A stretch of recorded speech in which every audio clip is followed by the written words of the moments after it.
Sumit Goyal Haryana media news से स्वागत करता हूं आपको अपने चैनल पर। आज हम बैठे हैं अपने कांग्रेस के निर्भीक लीडर नेता, जिनको इस नाम से जाना जाता है या कहिए कि बेबाक बोलने वाले लक्ष्मीकांत शर्मा जी के यहाँ। आज हम उनसे बात करते हैं कल 26 जनवरी को जो किसान परेड होनी थी दिल्ली के अंदर, और उसके अंदर जो हिंसा हुआ, उपद्रव हुआ, उसके बारे में उनका क्या विचार है वो आपके सामने रखेंगे। देखिए भाई, जो आपने बात बताई है कि कल गणतंत्र दिवस के अवसर पर आपने कहा कि जो परेड हुई, किसानों का मामला आया और उसमें जो हिंसा हुई है, मेरा ऐसा मानना है और मैं रात ये मामले में कह भी चुका हूँ पहले ही कि किसान कभी भी हिंसा नहीं कर सकता। किसान आंदोलन को तोड़ने के लिए, किसानों को बदनाम करने के लिए, क्योंकि पिछले 2 महीने के अंदर पूरा हिंदुस्तान देख रहा है। शुरू में ठीक है कि लोगों का जुड़ाव कम था आंदोलन के साथ, लेकिन धीरे धीरे जैसे जैसे आंदोलन आगे बढ़ता गया, लोगों को बुनियादी बातें समझ में आने शुरू हो गई कि ये किसानों का मामला नहीं है, किसानों का सिर्फ किसान का आंदोलन नहीं है, किसान इस देश की आर्थिक आज़ादी की लड़ाई लड़ रहा है। लोग आंदोलन के साथ जुड़ाव शुरू हुआ। जो किसान नहीं थे, आम आदमी था, कर्मचारी था, कोई दुकानदार था, व्यापारी था, हिंदुस्तान का नागरिक इस आंदोलन के साथ अपने आप को जुड़ा हुआ महसूस कर रहा था किसी भी रूप में। लोग वहां जा भी रहे थे धरने पर, लोग मीडिया में, सोशल मीडिया पर भी बात कर रहे थे, एक दूसरे की चर्चा में भी एक दूसरे का संबल बढ़ा रहे थे। तभी से जो है सरकार बौखलाई हुई थी। और कल की जो घटना है, कल जो वाकया दिल्ली के अंदर हुआ है, मैं अपनी अगली बात कहने से पहले सबसे पहले उस घटना की निंदा करना चाहता हूँ कि कल जो दिल्ली में हुआ उससे देश का सर शर्म से झुका है, देश की बदनामी हुई है पूरी दुनिया के अंदर। लेकिन जिस तरीके से ये काम किया गया, जिस सुनियोजित तरीके से ये बात की गई है, उसमें कहीं ना कहीं सरकार की भूमिका, मैं तो बल्कि थोड़ी क्या कहूँ, पूरी तरह से मुझे लगता है कि सरकार की भूमिका संदिग्ध है। और अब रात तो ये बहुत कम था, लेकिन सुबह से लगभग हर चैनल पर, चाहे गोदी मीडिया के चैनल है, चाहे वो दलाल मीडिया के चैनल भी हैं, उनको आजकल बोलते हैं, क्योंकि रात किसी भी चैनल ने ये खबर नहीं दिखाई कि इसके अंदर किन लोगों का हाथ है। जबकि ये कल ही स्पष्ट हो चुका था। जो व्यक्ति तिरंगा झंडे के मामले में जिसको कहा गया, जो लाल किले पर जो व्यक्ति पहुंचता है, कल कहीं किसी चैनल ने ये नहीं दिखाया, सिर्फ एक चैनल ने दिखाया था, दीप सिद्धू का नाम दिखाया था। लेकिन बाकी सभी चैनल वो किसानों के ऊपर आरोप लगा रहे थे, किसानों को बदनाम कर रहे थे, जो कि नरेंद्र मोदी द्वारा पालित इस मीडिया का काम है। आज सुबह तकरीबन हर चैनल पर यह खबर चली है, चाहे जैसे मर्जी आई, कहीं से भी आई, या ये कहें कि वो छुपा नहीं पाए। मामला इतना वायरल हो चुका है सोशल मीडिया के अंदर कि दीप सिद्धू वहां पर मौके के ऊपर पकड़ा गया है। और अब मेरे पास उनके वीडियो भी हैं, सब कुछ मामला सामने आ चुका है कि दीप सिद्धू खुद कहता है कि जो सरकार, जो पुलिस ने जो रूट तय किए थे, हम उनसे सहमत नहीं थे।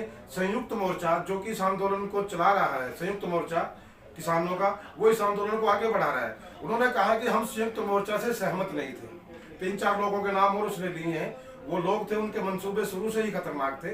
तो और वो जो दीप सिद्धू है, ये भी बिल्कुल सामने आ चुका है कि वो भारतीय जनता पार्टी का ही कोई कार्यकर्ता है। जो सनी देओल है, भारतीय जनता पार्टी के जो सांसद हैं पंजाब से, उनका वो सारा कार्यभार देखता है, उनका इलेक्शन मैनेजमेंट वो व्यक्ति करता है। तो ऐसा व्यक्ति जब लाल किले पर पहुंचता है, सवाल ये भी नहीं है कि झंडा लहराना ना लहराना, क्योंकि तिरंगे की शान में वो कुछ कर नहीं पाया, वो तिरंगे को नुकसान नहीं पहुंचा पाया।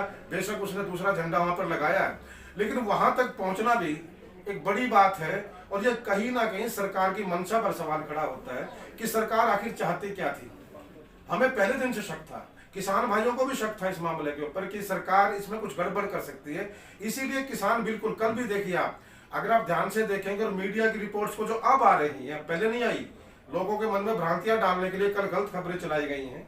आज जो धीरे धीरे करके मीडिया में खबरें आ रही हैं कि जो किसान संगठन थे, जो संयुक्त मोर्चा था, वो बिल्कुल पुलिस और सरकार द्वारा तय किए गए रूट पर चला है। दीप सिद्धू के नेतृत्व में कुछ व्यक्तियों, जो उनके साथियों का मामला था, जिस संगठन से वो आते हैं, वो शुरू से ही किसानों इस आंदोलन के खिलाफ रहे हैं, वो शुरू से ही किसानों को भड़काने का काम करते रहे हैं। उन लोगों का जत्थे लाल किले तक पहुंचे हैं। अब मेरा सवाल यहाँ भी उठता है, देखिए कि आखिर दीप सिद्धू जैसा व्यक्ति लाल किले पर पहुंचता कैसे है, क्योंकि किसान तो ट्रैक्टर मार्च लेकर के अपने रास्ते पर जा रहे थे।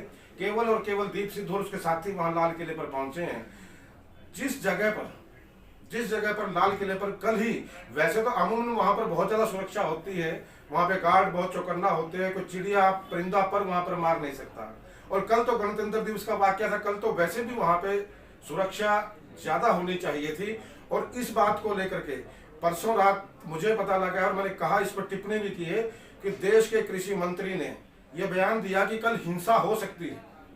मतलब सरकार को पता है कि हिंसा हो सकती है, उसके बावजूद भी अगर सरकार वहां पर कोई सुरक्षा नहीं रखती, कोई कार्रवाई नहीं करती, तो सीधे तौर पे कहीं ना कहीं सरकार की मंशा पर सवाल उठता है। और मुझे लगता है कि सरकार का इसके अंदर कोई ना कोई छिपा हुआ एजेंडा था, आंदोलन को बदनाम करने के लिए, किसानों को देश की नजरों में बदनाम करने के लिए। यह सारा षड्यंत्र मुझे लगता है कि सरकार के करकमलों से ही हुआ है। और मैं फिर कहना चाहूंगा कि घटना निंदनीय है, घटना शर्मनाक है, घटना से हिंदुस्तान का सर झुका है। लेकिन किसान, मैं अपने देशवासियों को भी आपके माध्यम से बताना चाहूंगा कि किसान ना कभी गलत था, ना कभी है, ना कभी हो सकता। और इसका प्रमाण यही है कि 2 महीने से भयंकर सर्दी के अंदर, कड़कड़ाती ठंड के अंदर सरकार के द्वारा पीड़ित किए जाने के बावजूद भी 2 महीने से किसान बॉर्डर पर बैठा है।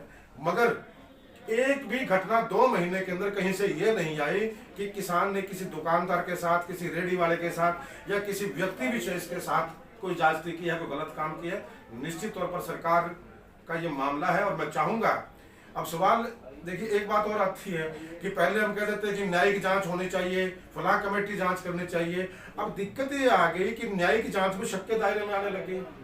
तो मेरा सिर्फ कहना ये है कि कोई ऐसी कमेटी बना करके जिसमें लोगों का विश्वास हो, देश की जनता का विश्वास हो, उन लोगों की कोई कमेटी बना करके इस दीप सिद्धू के मामले को बिल्कुल बाहर निकालना चाहिए। दीप सिद्धू कौन है, किसका साथी है, किसके इशारे पर इसने काम किया है, क्योंकि इसने अपने साथियों का तो नाम लिया है, लेकिन भारतीय जनता पार्टी के लोगों का अभी तक नाम आया नहीं है, इसे लिया नहीं है डायरेक्ट। अब वो भी बता रहे हैं कि फरार है, क्या उसका मामला है। तो मैं ये मान करता हूँ आप लोगों के माध्यम से कि बिल्कुल कोई ऐसी कमेटी बना करके जिस पर देश के लोगों का भरोसा हो, दीप सिद्धू के मामले को बाहर आना चाहिए। और कल जो घटना की गई है, हिंदुस्तान के माथे पर जो कलंक लगाया गया है, उन लोगों को बाहर निकालना चाहिए कि आखिर वो लोग हैं कौन जिन्होंने भारत के माथे पर कलंक लगाया है। जिस तरीके से कल ये उपद्रव हुआ और सभी इसको देख भी रहे हैं, आधे मीडिया पे गलत तरीके से दिखाया जा रहा है, आधे मीडिया पे किसी और तरीके से दिखाया जा रहा है। इसका क्या कुछ परिणाम आम जनता, जो आम किसान वहां पर बैठे हैं, क्या वो इस उनके ऊपर इसका क्या प्रभाव होगा? और गुरनाम चढ़ू ने जो इस हरियाणा से नेतृत्व कर रहे हैं किसान यूनियन का, तो क्या लगता है कि कुछ कमजोर किसान आंदोलन भी कुछ कमजोर होगा? देखिए साहब, किसान आंदोलन कमजोर तो नहीं होगा, क्योंकि देश की जनता धीरे धीरे सब सामने आएगी। लेकिन मैं एक बात कह सकता हूँ कि धक्का जरूर लगा है। 2 महीने से पूरे हिंदुस्तान का जो जनता है, जो जनता जनार्दन है, जो आम आदमी है, वो किस आंदोलन के साथ अपने आप को जोड़ चुका है और वो जुड़ चुका है। उसकी भावनाओं को थोड़ी सी देखिए, मैं मतलब जब वो घटना घटती है, जब वहां पे ये वाकया होता है, तो एक क्षण के लिए मुझे भी दिक्कत होती है, मुझे भी परेशानी होती है। लेकिन वही बात है कि भाई दिन रात मैं इनकी साजिश को समझता हूँ, भारतीय जनता पार्टी के लोगों की। मुझे तो उनके षड्यंत्र की बू अक्सर आती रहती है, तो मैं चिंतित नहीं था, लेकिन मुझे दुख हुआ था। और जब ये ऐसा लगने लगा देर रात तक आते आते, जब ये खबरें आनी शुरू हुई कि दीप सिद्धू नाम का कोई व्यक्ति है, उसने वहां पर वो गया है, उसने हल्ला मचाया है, उसी ने सारा कांड किया है, तो मेरे ख्याल से मेरे कहने की जरूरत नहीं, दीप सिद्धू को पूरा हिंदुस्तान देख रहा है। वही बात है कि भाई भारतीय जनता पार्टी से जुड़ा हुआ है। मैं फोटो की बात नहीं करता, फोटो प्रधानमंत्री के साथ भी उसकी है, फोटो गृह मंत्री के साथ भी उसकी है।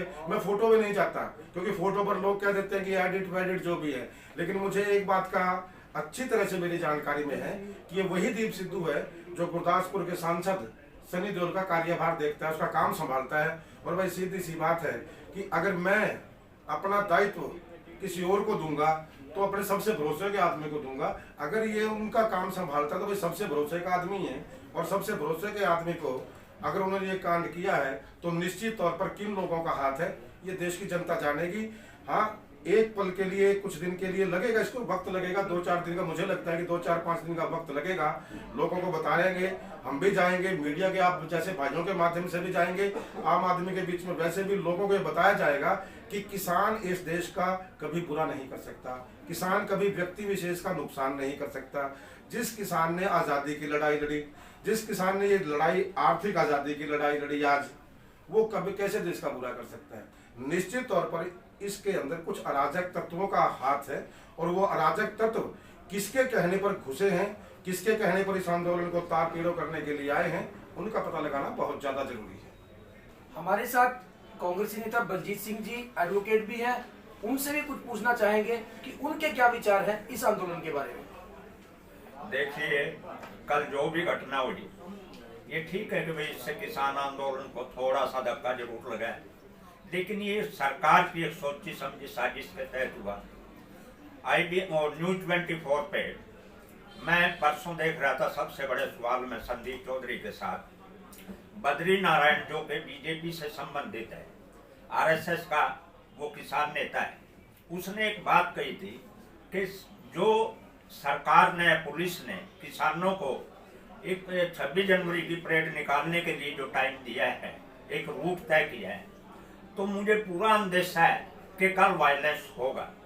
तभी उन्होंने युद्धवीर जी, जो कांग्रेस के जिसके किसान नेता है बहुत बड़े, युद्धवीर जी ने भी इस बात पर रिएक्ट किया। उन्होंने कहा कि बद्री नारायण जी को इस बात का कैसे पता है। तो इससे स्पष्ट है कि जो भी कल घटना हुई वो सरकार की एक सोची समझी साजिश थी, क्योंकि लाल किले की सिक्योरिटी इतनी टाइट होती है, वैसे भी अमूमन होती है, लेकिन कल तो 26 जनवरी का एक बहुत बड़ा दिन था। वहां तक किसी का, आम आदमी का पहुंचना, ये बगैर सरकार के इशारे के ऐसा नहीं हो सकता। कहीं ना कहीं सरकार की इसमें सहमति थी और ये जानबूझ करके किसानों को बदनाम करने के लिए इस तरह का ये काम किया गया, क्योंकि किसान पिछले 2 महीने से बड़े पीसफुल ढंग से अपना आंदोलन चला रहे थे और किसान कल भी जिस रूट से गए हैं उस पर कोई इस तरह की घटना नहीं हुई। तो मेरा तो स्पष्ट ये कहना है कि ये जो किया ये सब सरकार की सहमति से हुआ और इस राज का, इस घटना का पर्दाफाश होना चाहिए, इसकी तहकीकात होनी चाहिए, किसी इंडिपेंडेंट एजेंसी से इसकी इंक्वायरी करानी चाहिए। ये किसान ऐसा नहीं कर सकते, बल्कि ये सरकार ने जानबूझ कर ऐसा किया। धन्यवाद सर। मैं सुमित जी आपके माध्यम से देश की जनता से एक अपील करना जरूर चाहूँगा कि भ्रामक प्रचार इस गोदी मीडिया द्वारा जो किया जा रहा है उस प्रचार के बहकावे में ना आए, क्योंकि वहाँ पर एक पक्ष दिखाया जा रहा है। मैं देश की जनता से अपील करना चाहूँगा कि 2, 4, 5 दिन, एक हफ्ते का वक्त देखिए, रुकिए अभी और ये तस्वीर साफ होने दीजिए। मैं पूरे देश की जनता को आश्वस्त करना चाहता हूँ, मैं किसान परिवार में जन्मा हूँ, किसान परिवार में पला हूँ, किसान परिवार से संबंध रखता हूँ। बेशक राजनीतिक व्यक्ति हूँ, लेकिन किसान परिवार से संबंध रखता हूँ और मैं बड़े खुले विचारों से कहा करता हूँ कि सबसे पहले इस देश का बेटा हूँ, बाद में कुछ राजनीतिक दल का व्यक्ति हूँ, लेकिन पहले देश का बेटा हूँ। तो मैं उसी बिना पर दावे के साथ कह सकता हूँ कि जो किसान हर छोटे बड़े गरीब और अमीर का पेट पालता है, जो अपने बच्चों को भूखा रख करके अनाज मंडी में पहुंचाता है, देश के लोगों को देता है, वो कभी भी देश के व्यक्ति का बुरा नहीं कर सकता, हिंदुस्तान की अस्मिता पर कभी हमला नहीं कर सकता। इसलिए देशवासियों से अपील है कि वो शांति बनाए रखें और महान को कम से कम किसान के खिलाफ ये मत लें कि किसान ने कुछ बुरा किया है, क्योंकि जिन लोगों ने ये काम किया है, जो वहाँ पर सिद्धू वगैरह, जो दीप सिद्धू वगैरह आए हैं, उनका किसानी से कोई दूर दूर का रिश्ता नहीं है। वो लोग एक मिशन को लेकर के आए थे, बेशक उन्होंने अपना मिशन कल की डेट में पूरा किया है, लेकिन अगर देश के लोगों का विश्वास यूं ही किसान के साथ बना रहेगा तो किसान फिर अपने आंदोलन पर यूं का यूं खड़ा रहेगा और देश की आर्थिक आजादी की लड़ाई लड़ता रहेगा। तो देशवासियों से मेरा यही अपील है कि वो किसान के साथ खड़े रहें। सिर्फ 2-4 दिन के अंदर देखें कि सच सामने कैसे आता है, आपके सामने सब पता लग जाएगा आखिर इसके पीछे कौन लोग हैं और कौन इस कांड को करवाने वाले हैं। और मैं किसान भाइयों से भी अनुरोध करूंगा कि जनता के बीच में जाकर के ये जो लोग वहां धरने पर नहीं बैठे, अपने अपने शहरों में, गांव में घूम रहे हैं, वो लोगों को ये बताने का काम करें कि इस साजिश के पीछे कौन है, कैसे हुई है और किसान के आंदोलन को तोड़ने की साजिश किन लोगों ने की है, ये जरूर बताया जाए। धन्यवाद सर। तो ये थे हमारे साथ निर्भीक नेता कृषिकांत शर्मा जी। इन्होंने अभी जो कहा कि सीधे सीधे सरकार के ऊपर अटैक करते हुए कि इसके अंदर पूरा हाथ सरकार का ही है, कि वो कहीं ना कहीं किसान आंदोलन को बदनाम करना चाहते हैं और किसान भाइयों को ये क्या कह रहे हैं कि किसान भाई कभी देश का बुरा कर ही नहीं सकते। धन्यवाद आपका बहुत बहुत हमारे चैनल पर। धन्यवाद भाई।